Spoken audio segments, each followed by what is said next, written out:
교회는 역사가 저력입니다.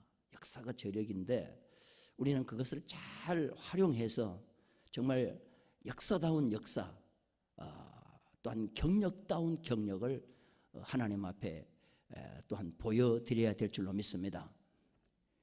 1년짜리 경력을 10년, 20년 반복하면 경력이 아니에요. 그거는 반복이요. 1년짜리 경력이 내년에 또 1년, 이거는 나이만 들었지 그걸 경력이라고 할 수 없는 거예요. 경력은 뭐냐? 1년이 반복되는 것이 아니고 1년보다 2년은 더 낫고 3년은 더 낫고, 이게 경력인 거예요. 우리 113년의 역사를 얘기하는 것이 아니고 경력을 얘기할 수 있는 그런 교회로 꼭 성장하게 할 줄로 믿습니다. 제가 오전에 스승에 대한, 교사에 대한 설교를 하려고 하다가 오전에는 모든 성도들이 참여하잖아요. 그래서 교사를 오후로 돌렸어요. 그리고 오전에는 그냥 일반적인 설교를 드리고 오후에는 그래도 교사님들이 거의 다 참석하기 때문에 우리 교사에 대해서 오늘 말씀을 드리려고 합니다. 오늘 말씀의 제목이 뭐냐면 행하며 가르치며요. 행하며 가르치며. 위대한 인물 뒤에는 반드시 스승이 있습니다. 플라톤은 스승 소크라테스가 있었기 때문에 플라톤이 되죠. 알렉산더 대왕은 아리스토텔레스라는 스승이 있었기 때문에 33세에 비록 죽으나 세계를 제패할 만큼 위대한 인물이 됩니다. 42살에 아리스토텔레스가 알렉산더의 가정교사가 됩니다. 알렉산더의 아버지는 필립이죠. 헬라 제국의 왕궁에 이제 가정교사로 아리스토텔레스가 들어갑니다. 근데 이 필립이 굉장히 욕심이 많아요. 그래서 교사들을 데려오면 그냥 시켜보고 안 되면 내쫓고 또 막 구박하고 하니까 교사들이 견뎌내지를 못해요. 그런데 아리스토텔레스는 들어가더니 든든하게 이게 가정교사를 하는데 30세까지 가정교사를 해요. 30세까지. 나이가 들었는데도 계속 이 알렉산더를 가르칩니다. 30세까지는 아닌 것 같아요. 하여튼 거의 청년 될 때까지 가정교사를 해요. 근데 가만 보니까 아버지 필립이 보니까 이 아리스토텔레스가 엉터리로 가르치는 거예요. 공부는 안 가르치고 맨날 데리고 다니면서 그냥 뭐 자연학습이나 하고 어디 산이나 가고 자꾸 이렇게 하니까 이걸 자를 수도 없고 알렉산더는 또 좋아하고. 근데 어느 날 전쟁이 일어났어요. 전쟁이 일어나가지고 신하가 필립 대왕에게 와서 왕이여, 지금 적군이 다 밤에 잠을 자고 있습니다. 보초도 잠을 자고 있습니다. 이때 기습하면 우리가 이길 수 있습니다. 이 밤에 기습합시다 라고 병사가 이 얘기를 하니까 갑자기 그 얘기를 듣던 알렉산더가 벌떡 일어나더니 대왕마마, 내일 아침에 저는 가서 싸우겠습니다. 저는 내일 아침에 해가 밝을 때 정정당당하게 싸워서 내가 이기겠습니다 하고 얘기하는 거예요. 그때 필립이 박수를 치면서 너는 사나이다운 사나이다. 너는 진짜 앞으로 이 헬라를 짊어지고 나갈 대왕의 기질이 있다. 그때 이 알렉산더가 얘기합니다.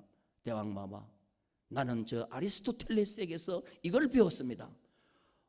그냥 학문 안 가르쳐준다고 짜증을 부렸는데 이 아리스토텔레스는 알렉산더를 데리고 다니면서 사나이다운 기질을 가르쳐준 거예요.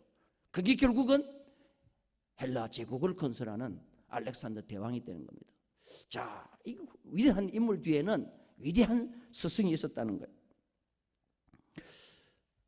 저는 목회하면서 참 그래도 보람이 있었던 것이 뭐냐 하면, 보람이 있었던 것이 저는 그 주일학교 때도 주일 학생들을 계속 저는 예배 마칠 때 되면 들어가서 축복 기도를 해 주었어요. 축복. 교육전도사가 예배를 하더라도 저희 교회에 제가 이어와서도 강도사님이나 전도사님이 맡은 부서에서는 제가 꼭 들어가서 마지막에 축도를 해 줬어요. 그리고 다음 세대가 잘 되기를 바랐어요. 개척을 하고 얼마 안 했을 때 이 교회 학교를 하는데 어느 날 비전 선포식을 했어요. 비전 선포식. 그래서 우리 교회 학생들이 여름 성경 때 앞에 나와가지고 나는 어떤 사람이 되겠다 하는데, 와, 그 애들이 그때 한 5, 60명 정도 되는데, 거기서 목사가 되겠다고 하는 애들이 7명이 나와요. 아래 난 목사님이 되겠다. 근데 모델은 누구냐 하면 장준환 목사다, 장준환 목사다 그러더라고. 딱 한 명이 조영기 목사님이라 그랬어요. 그 걔는 나한테 엄청 맞았어요. 그래 여의도 순복음교회로 보냈어요. 그냥 가라고 그랬더니 죄송해요, 바꾸겠습니다. 그때 저도 모르게 그래 어떻든지 간에 아이들이 목사가 되겠다고 하는 게 좋구나. 제가 사실 말레이시아에 있을 때 한국으로 선교를 하려고 그러다가 한국으로 들어오게 된 것도 두 아들 때문에 그래요. 두 아들이, 아버지는 목회를 하세요. 아버지는 목회가 아버지에게는 적성에 맞고, 우리가 보더라도 아버지는 목회를 하는 게 좋아요. 그래서 내 마음속으로 그렇게 생각했어요. 그래 자식들이 그래도 아버지가 목회하는 것이 좋다고 하니 저 자식들의 말을 듣는 게 좋겠다. 저는 솔직히 말해서 한국에 좀 들어오는 것보다는 그냥 말레이시아에 선교하고 하는 게 좋겠다는 그런 생각도 했어요. 여러분들 이 스승이라는 것, 이거 목회자도 보면은 어떻게 보면 스승이 아닙니까? 스승이기 때문에 가장 힘든 게 뭐냐면은 말로만 해서는 되지 않는 거죠. 모범을 보인다는 게 참 힘든 거예요. 그래서 행하며 가르치는 것이 참 중요한 거예요. 그래서 주님의 최고의 그 교육 방법이 뭐냐면은 오늘 성경에 보니까 첫 번째가 행하며 가르치는 거예요. 오늘 본문 말씀에도 보니까 그런 말씀이 있잖아요. 누가는 예수님을 소개하면서 뭐라고 하느냐 하면은, 데오빌레여 내가 먼저 쓴 글에는 무릇 예수께서 행하시며 가르치시기를, 행하시며 가르치시기를, 이게 바로 예수님의 교육 방법이었습니다. 그래서 예수님은 어떤 자가 복이 있다고 그랬냐 하면은 가르치기만 하는 자가 복이 있는 것이 아니고 행하며 가르치는 자가 복이 있다고 그랬어요. 자, 우리 성경 한번 보겠습니다. 마태복음 5장 19절입니다. 마태복음 5장 19절. 자, 나같이 읽겠습니다. 시작. 그러므로 누구든지 이 계명 중에 지극히 작은 것 하나라도 버리고 또 그같이 사람을 가르치는 자는 천국에서 지극히 작다 일컬음을 받을 것이요, 누구든지 이를 행하며 가르치는 자는 천국에서 크다 일컬음을 받으리라. 천국에서 큰 자가 누구예요? 가르치는 자가 아니고 뭐요? 행하며 가르치는 자다 이거죠. 우리 충무교회 교사님들은, 또 우리 구역장님들은, 우리 모든 직분자들은 행하며 가르치는 자가 되기를 주님의 이름으로 축원합니다. 천국에 들어가면 다 똑같아요? 아니면 큰 자도 있고 작은 자도 있어요? 그럼 천국에 가면은 차별이 있어요, 없어요? 천국에 차별이 있어요? 그 차별금지법인데 천국에는 차별금지법이 적용 안 해요? 여러분, 천국에 가면은 큰 자가 있고 적은 자가 있어요, 없어요? 그럼 큰 자와 적은 자는 구별이에요, 차별이에요?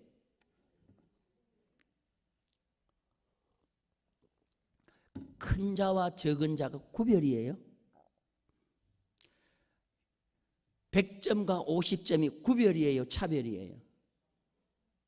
아이고, 나 그때 또 왜 답답한 마음이 막 생겨버리네 이거. 자, 시험을 쳤는데 만점이 나온 자하고 시험을 쳤는데 50점 나온 사람이, 이게 구별이에요, 차별이에요? 몇 번 구별이라고 또 하네. 따라서 대답하는 걸 보면 수준이 증명된다. 다 그런 건 아니지만 잘 봐요. 천국에 가면 상급이라는 것은 구별이에요, 차별이에요? 차별이죠. 상급은 차별이죠. 직분은 구별이라고 그랬어요. 직분은. 이해되면 아멘? 큰 자와 적은 자는 이게 어떻게 구별이요? 이거는 뭐요? 차별이지. 하늘나라에 가면 이 세상은 뭐 차별금지법 해갖고 뭐요? 남자 여자는 구별이지. 이거는 차별이 될 수가 없죠. 이거 말은 맞지. 그런데 1등, 2등은 구별이 아니고 이건 뭐요? 차별이죠. 천국에 가면은 큰 자가 있고 적은 자가 있다 그랬어요. 그런데 어떤 자가 큰 자냐? 가르치는 자가 아니고 뭐요? 그렇지, 행하며 가르치는 거예요. 가르치는 거는 쉬워요. 근데 뭐가 힘들어요? 행하며 가르치는 거예요. 자, 그러면 바리새인들을 예수님이 왜 싫어했느냐? 바리새인 잘 가르쳤습니다. 전부 바리새인들은 그때 교사들이었어요. 율법사였고 가르치는 교사들이었는데 예수님 제일 싫어했어요. 왜 그러냐? 마태복음 23장 3절입니다. 다 같이 읽겠습니다. 그러므로 무엇이든지 저희의 말하는 바는 행하고 지키되 저희의 행위는 본받지 말라. 저희는 뭐요? 말만 하고 뭐요? 행치 않아요. 그런데 이 사람들이 그때 당시 전부 교사들이었어요. 전부 율법을 가르치는 교사들이었어요. 그러니까 엉터리지. 우리 충북교회 교사들은, 구역장님들은 말로 가르치는 자가 아니라 뭐요? 가르치고 행하며 가르치는 자가 되어야 된다는 거죠.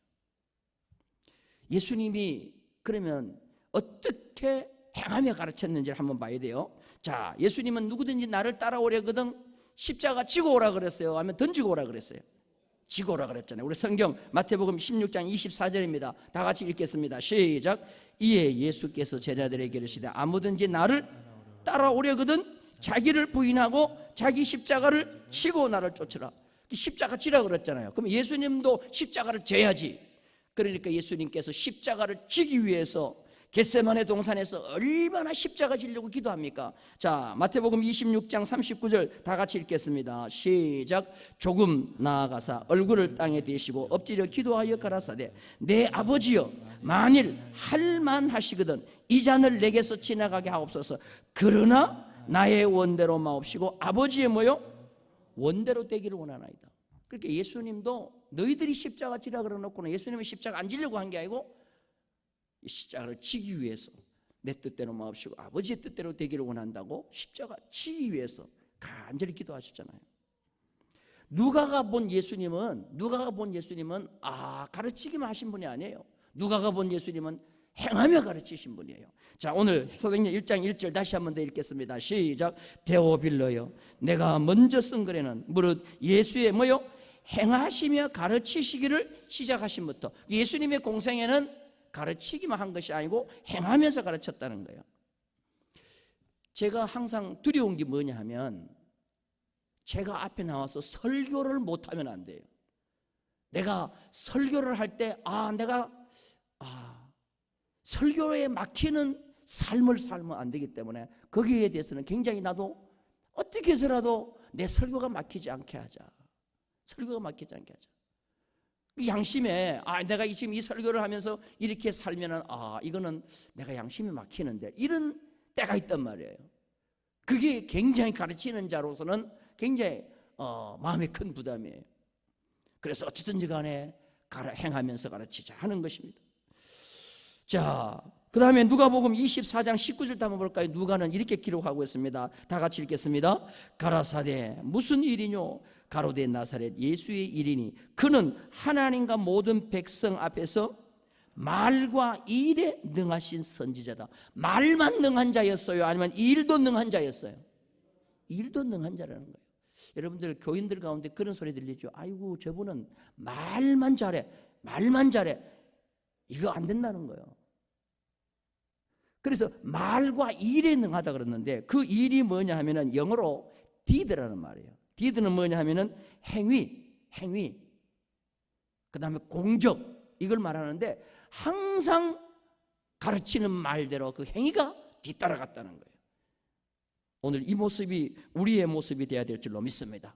구약에 보면은 대표적인 위대한 선지자가 있었는데 그가 누구냐? 에스라입니다. 에스라를 보면 에스라가 예수님을 그대로 닮았어요. 자, 우리 에스라 7장 10절 한번 볼까요? 다 같이 시작. 에스라가 여호와의 율법을 연구하여 준행하며 율례와 규례를 이스라엘에게 가르치기로 뭐 했다? 가르치기 전에 뭐가 있었어요? 준행이 있었다는 거예요. 준행. 바울도 마찬가지입니다. 예수님의 교육 방법을 그대로 따랐습니다. 바울도 참 우리가 이거 하기 힘들죠.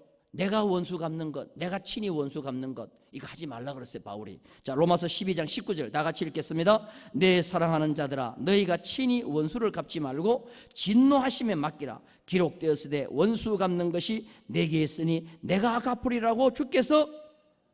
바울이 로마서 12장에 이렇게 말씀했어요. 그럼 바울이 친히 원수를 갚았느냐? 갚지 않았어요. 하나님께 맡겼어요. 자, 우리 성경 한번 봅니다. 디모데후서 4장 14절 다 같이 읽겠습니다. 시작. 구리 장색 알렉산더가 내게 해를 많이 보였으며 주께서 그 행한 대로 저에게 뭐요? 갚으시리라. 주님 앞에 그냥 맡겼잖아요. 우리가 친히 원수 갚지 않으려 해도 하나님이 다 갚아주신다는 거예요. 믿으시면 아멘.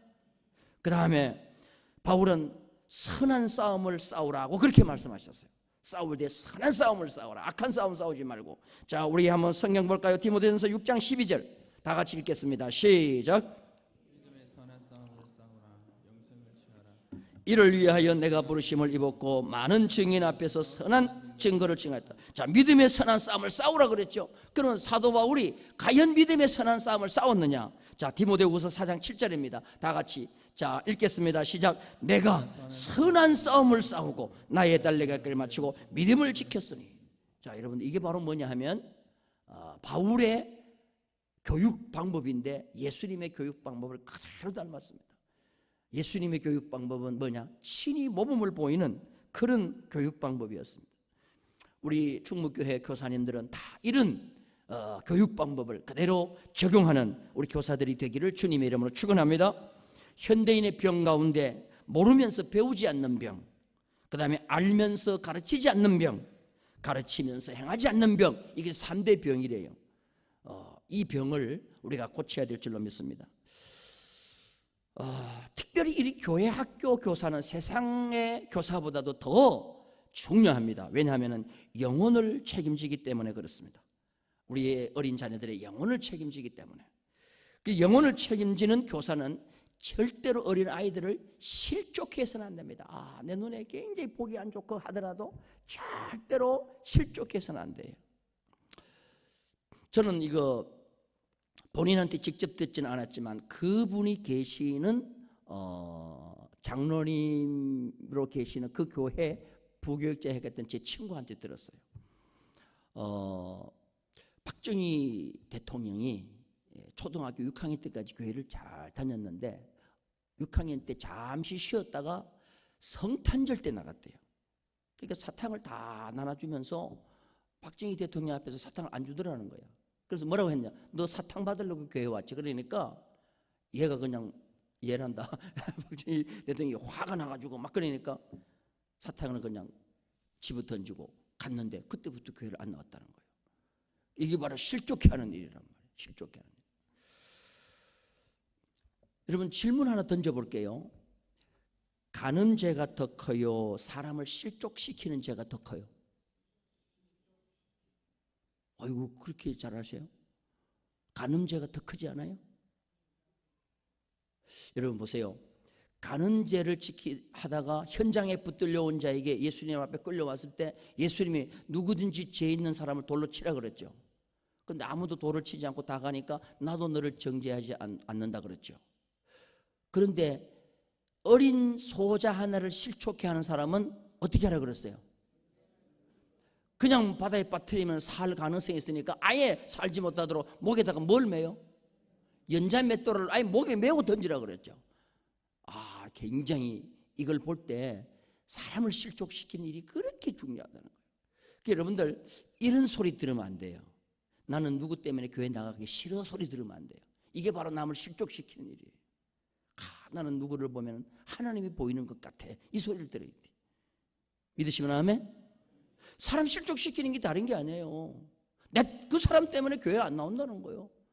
이런 거 많이 들을 수 있어요. 시골 작은 마을에 그 캐톨릭에서 있었던 일입니다. 미사를 드리는데 어린 소녀 하나가 신부를 도와서 미사를 드리고 있는데 실수로 성찬 포도주를 땅에 쏟았어요. 그러니까 신부가 그 땅에 쏟은 소년의 뺨을 치면서 다시는 미사에 나타나지 말라고 그랬어요. 그런데 그 소년은 그때부터 정말로 교회에 나타나지 않았습니다. 그가 장성에서 공산주의의 대지도자가 됐는데 유고슬라비아 대통령 티토 대통령이 됐어요. 그냥 정말 비극적인 인물이 됐죠. 그런데 다른 도시에서 똑같은 일이 벌어졌어요. 미사를 드리는데 어린애 하나가 수종 들다가 포도주를 쏟았어요. 그때 그 신부가 당황해하는 그 소년에게 내가 보니 너는 앞으로 훌륭한 신부가 될 거야. 그렇게 얘기해 줬어요. 칭찬해 줬어요. 격려해 줬어요. 이 소는 열심히 자라서 신부가 됐는데 그가 바로 대주교가 된 홀톤 시인이라고 하는 신부예요. 똑같은 실수와 똑같은 잘못을 했는데 뺨을 맞고 나간 그 사람은 공산주의자가 되고 격려를 받고 위로받았던 그는 대주교가 되고, 이게 바로 뭐냐면은 우리가 어린아이들을 실족시키지 않는 거라는 것입니다. 그 다음에 우리는 겸손한 교사가 되어야 됩니다. 예수님의 교육법은 첫째로 행하며 가르치고, 두 번째는 뭐냐면 실족시키지 않고, 세 번째는 겸손한 교사가 되라. 여러분 피바디 교육은 여러분 잘 알잖아요. 피바디 선생 박물관에 있는데 어느 날 경비원이 가만히 보니까 박물관에 안진뱅이가 와가지고 막 박물관을 보고 있는 거예요. 안진뱅이가 무릎으로 기어다니면서. 근데 갈 때 보니까 벌떡 일어나서 가는 거예요. 그렇게 경비원이 물었어요. 아저씨 왜 이렇게 무릎으로 기어다니다가 이렇게 가세요? 그러니까 나는 유치원 선생인데 내일 우리 유치원에서 아이들이 이 박물관에 견학을 옵니다. 근데 아이들 눈높이에서 이 박물관을 내가 보고 설명하기 위해서 무릎으로 기어다녔습니다. 거기서 피바디 교육에서 눈높이 교육이 나온 거죠. 눈높이 교육. 그래서 우리 어린아이들을 가르칠 때는 항상 그들의 눈높이에서 가르쳐야 됩니다. 이게 온유와 겸손의 마음이에요. 마태복음 11장 29절에 보니까 나는 마음이 온유하고 겸손하니 나의 멍에를 메고 내게 배우라. 그러면 너희 마음이 뭐요? 쉼을 얻으리라 그랬어요.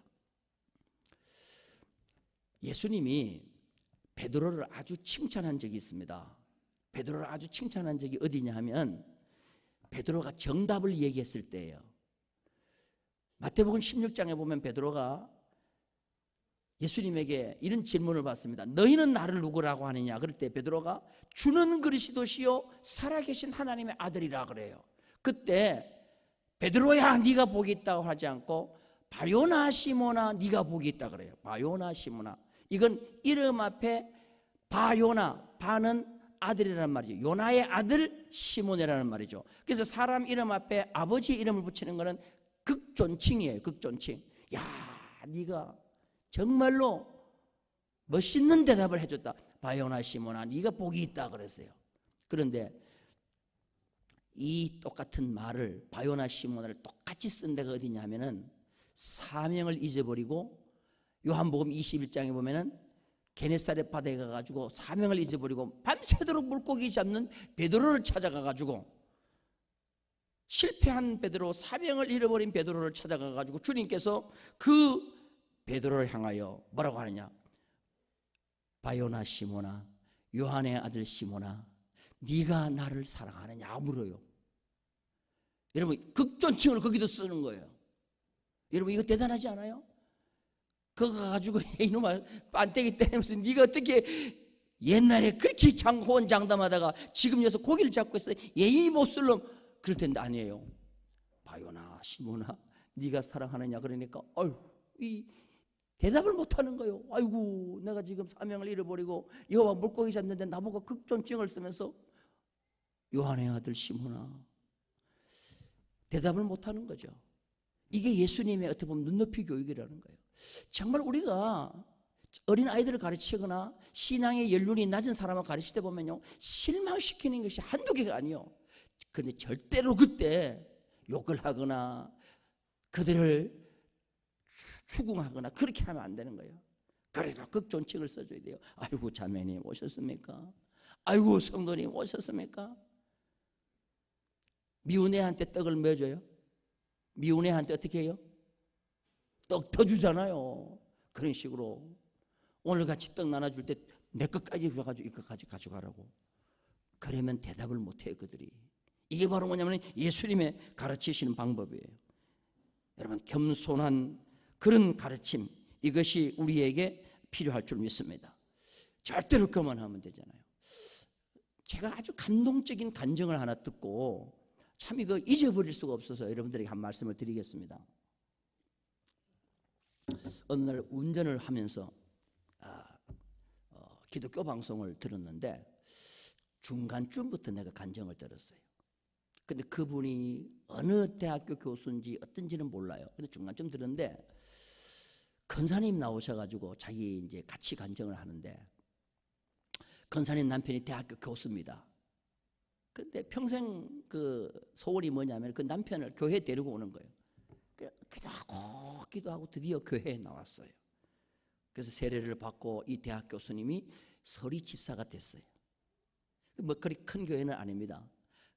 그래서 어느 날 이 담임 목사님께로부터 12월 달에 전화를 받았어요. 집사님, 대학 교수니까 내년도에 저희 교회에 교육부 한 부서를 맡아주세요 라고 전화를 한 거야. 그러니까 이 교수인 서리 집사님이 그래도 내가 대학교 교수니까 청년부 부장을 맡기겠다, 대학 청년부를 맡기겠다, 이렇게 생각하고 자기 혼자 대학 청년부를 어떻게 할까 계획도 잡고 했어요. 근데 그 다음 주일날 가가지고 딱 목사님 발표하는데 유치부 부장을 발표한 거예요. 누구 대학 교수님 저희 교회 유치부를 하겠습니다. 여러분, 유치부가 어떤 유치부예요?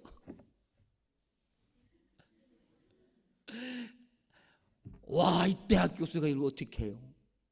갑자기 속에서 분노가 일어나는 거예요. 예배를 마쳤어요. 목사님한테 인사도 안 하고 집에 갔어요. 그리고는 집에 가니까 그 부인 권사님한테 성경책을 집어던지면서 목사님의 나를 인격 모독했다는 거예요. 나를 무시해도 보통 무시한 게 아니라는 거예요. 대학 교수인 나를 어떻게 유치부 부장을 하냐고, 나를 유치부 부장할 사람으로 봤냐고, 내가 어떻게 이렇게 할 수 있냐고. 나 교회 안 나간다고. 나는 자존심이 세기 때문에 무시한 사람한테 못 나간다고. 교회를 안 나가는 거예요. 와, 목사님이 사정을 하고 그게 아니라 그래도 할 수 없어요. 부인이 당신이 대학교 교수지 교회도 대학교 교수냐고, 대학교에서는 유치부부터 밟아 올라간다고 아무리 얘기해도 소용없어요. 권사님이 막 작정하고 기도하는데 두려운 마음이 생기는 거예요. 그래서 남편을 붙잡고, 여보, 당신 이게 교만이야. 대학 교수의 교만이야. 하나님 앞에서는 어린 자가 예수님이요, 이게 귀한 거야. 대학 교수 청년부보다도 이 유치부 교사가 더 귀한 거라고. 아멘 하고 순종하고 해. 당신 그러면 하나님 앞에 매맞아. 근데 이 교수가 굽히지 않는 거예요. 근데요, 놀라운 것은 얼마 며칠 안 가가지고 대학 교수가 갑자기 하고 쓰러졌는데 뇌졸중으로 쓰러진 거예요. 가서 대학병원에 가니까 병원 의사가 일하는 거예요. 3일이 고비입니다. 3일이 고비입니다. 3일 안에 죽을 수도 있고 살 수도 있습니다. 권사님이 다른 것 기도 안 합니다. 하나님, 우리 내 남편이 교만해서 유치부 부장을 싫어해갖고 이렇게 하나님에 맞았으니 하나님 다시 살려주면 유치부 부장으로 뭐든지 하겠습니다 하고는 막 기도를 했는데, 그래도 하나님이 그 대학 교수를 훈련시키려고, 교육시키려고 그랬는지 3일 만에 깨게 하셨고 3일 만에 빨리 회복시켜주는 거예요. 그런데요, 한번 억하고 맞고 쓰러지고 난 뒤에 부인이 대학 교수 보고 볼펜을 들고, 여보 이게 몇 개야? 그러면 몰라. 백치가 돼버린 거예요. 이게 몇 개야? 몰라. 그거 보고, 아줌마 당신은 누구야? 부인 보고. 그럴 때 이 권사님이 그냥 병은 그 마룻바닥에 꿇어 앉아서, 하나님, 내 남편이 대학 교수라고 저렇게 자랑하고 힘주다가 지금 유치부 애들 무시하다가 한 개도 모르는 백치가 됐습니다. 하나님, 우리 남편 용서해 주세요. 참 권사님의 간절한 기도로 빨리 이 머리가 돌아오는데 한 6개월 정도 되니까 어느 정도 교수의 그 지식이 다시 회복되더라는 거죠. 이게 돌아오더라는 거지. 그리고는 이 권사님이 남편에게 얘기합니다. 당신이 이렇게 맞은 이유는 그 유치부 부장을 무시한 거라고. 당신이 회개하라고 막 그러니까 아멘 그러면서 그때부터 이제 막 눈물을 흘리고 회개를 하는데, 이제 이 대학 교수의 간증입니다. 퇴원을 며칠 앞두고 병원에서 이렇게 해가 넘어가는 창문에 기대고 서서 텔레비전을 딱 보는데, 그 텔레비전 앞에 50명의 오케스트라가 나오더라는 거지. 50명의 오케스트라가 나오더니 그 50명의 오케스트라가 합창을 하는데 그냥 바이올린은 막 그냥 막 내내 그냥 막 그냥 온몸을 다해서 막 흔들더라는 거지. 아이고 피아노도 그랬고 막 드럼도 두드리고 막. 근데 이 대학 교수 눈에 뭐가 보이냐? 트라이앵글의 연주자가 보이더래. 저 구석에 트라이앵글의 연주자가 있는데 트라이앵글을 딱 들더니 아무것도 안 하더래. 그냥 한 달러 끝나니까 땡 치고 가만히 있고, 한 달러 치고 땡 치고, 맨 마지막에 땡땡땡들이 끝나더라는 거예요.